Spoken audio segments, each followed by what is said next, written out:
Welcome back to my channel Alifa and আমি জাসাম্মু। আশা করি আপনারা সবাই ভালো আছেন। আবার চলে এলাম নতুন একটা ব্লগ নিয়ে। আর আজকে যেখানে এসেছি সেটা তো আপনারা জায়গাটা দেখেই বুঝতে পারছেন, ডিবাপি। এটা আউটলেট হচ্ছে মধ্যমগ্রাম। আর এটা এমন কিছু দূরে না, মধ্যমগ্রাম স্টেশন থেকে জাস্ট 2 মিনিট ওয়াকিং ডিস্টেন্স হবে, বা অটো বা টোটো করেও আসতে পারেন। 2 মিনিট কম বলে দিলাম, হাঁটলে একটু বেশি টাইমই লাগবে। যেহেতু এটা প্রাইম লোকেশনে আছে, আপনাদের চিনতেও অসুবিধা হবে না। রিলায়েন্স ট্রেন্ডের ঠিক অপোজিটেই আছে একটা। এটা হচ্ছে মেন রোডের উপরে, মধ্যমগ্রাম সোদপুর রোডের উপরে। তো ঢোকার সাথে সাথেই আমরা দেখলাম ওদের কিচেনটা। নর্মালি পিছনে থাকে সব কিচেন, এটা সামনেই আছে। আর ঢোকার সাথে সাথেই এত সুন্দর দেখতে একটা পার্সেল রেডি হওয়ার সুন্দর একটা মুহূর্ত ক্যাপচার না করে থাকতে পারলাম না। সঙ্গে সঙ্গেই ক্যামেরা বন্দি করে নিলাম। অবশ্য পারমিশন নিয়েই ভিডিও ক্লিপটা নিয়েছিলাম, তো আপনাদের সাথেও শেয়ার করছি। দেখুন খুব সুন্দরভাবে ওরা পার্সেলটা রেডি করছে।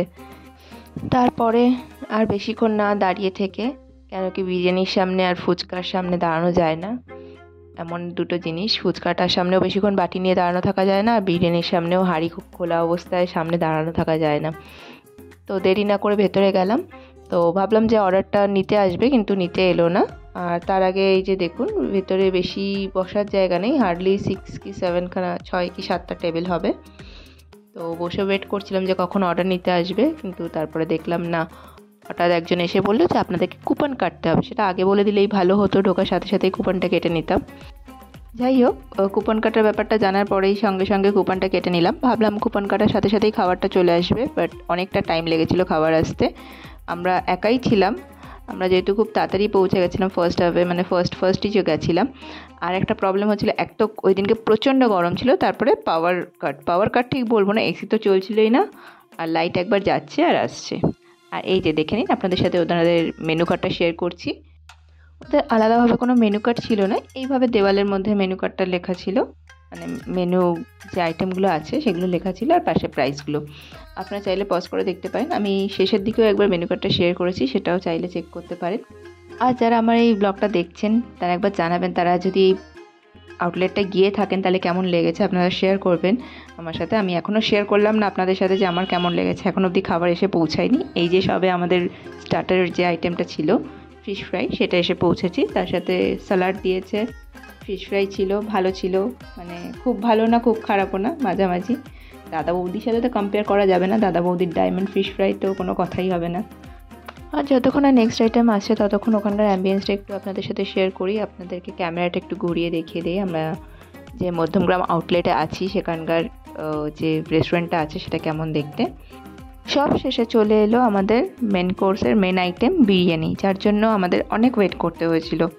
তো এবারে আপনারা দেখতে পাচ্ছেন যে বিরিয়ানি কোয়ান্টিটিটা অনেকটাই ছিল। একজন খেয়ে মোটামুটি শেষ করতে পারবে না, মানে এনাফ, একজনের জন্য এনাফ। আর আমার পড়েছিল লেগ পিস, এই যে দেখাচ্ছি আপনাদের লেগ পিসটা ছিল মোটামুটি ভালোই বড় পিস ছিল। আর আলুটাও বড় সাইজের, অনেক সফট ছিল, এতটাই গরম হাত দিতে পারছিলাম না। আর এখানকার একটা ভালো ব্যাপার এটা ছিল যে এক্সট্রা আলু চাওয়াতে না কোনো চার্জ করেনি। কিছু কিছু রেস্টুরেন্টে আলু চার্জেবল থাকে, বাট এখানে চার্জ নেয়নি, কোনো এক্সট্রা পয়সা নেয়নি। আর এটা হলো মাটন বিরিয়ানি, এটাও অনেকটাই গরম ছিল, হাত দেওয়া যাচ্ছিল না। এই যে মাটন বিরিয়ানি, বাইরেও গরম, ভেতরেও এসি চলছিল না, তারপরে বিরিয়ানিটাও গরম, পুরো ঘেমে নিয়ে এক অবস্থা খারাপ হয়ে গেছিলো আমাদের।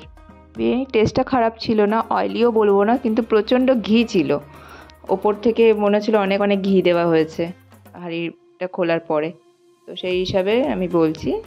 আর বাকিটা ঠিকঠাক ছিল, টেস্ট খারাপ ছিল না, বাট দাদা বৌদির সাথে কম্পেয়ার করা যাবে না। দাদা বৌদির মতো অন্য কিছু আমি এখনও অবধি পাইনি। আর এই যে ফিরনি চলে এলো, ফিরনিটা তো যেমন খেতে তেমনই, সব জায়গায় একই রকমই টেস্ট, তো এখানেও তেমনই টেস্ট ছিল, সাথে কোল্ড ড্রিঙ্কস ছিল। আর এগুলো খাওয়ার শেষে বিলটা তো আমাদেরকে আগেই পে করতে হয়েছিল, মানে কুপন আগেই কাটতে হয়েছিল। কুপনে 995 ছিল, বাট ওর মধ্যে জলটা মিসিং, মানে জলটা শেষে নেওয়া হয়েছিল, তো অ্যাড করা হয়নি জল, আর একটা এক্সট্রা কোল্ড ড্রিঙ্ক, সেগুলো আলাদা করে পে করতে হয়েছিল। আর আমার ব্লগটা যেহেতু শেষের দিকে, যেটা আমি সবসময় বলে থাকি, যদি ভালো লেগে থাকে লাইক, কমেন্ট, শেয়ার আর সাবস্ক্রাইব করতে ভুলবেন না।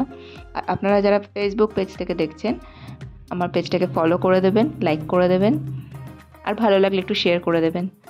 আর আজ এখানেই শেষ করছি তাহলে, আবার দেখাবে অন্য কোনো একটা ব্লগে। ততদিন ভালো থাকবেন, সুস্থ থাকবেন। আর এই পুরো ব্লগটা দেখার জন্য আপনাদেরকে অসংখ্য ধন্যবাদ। Thank you.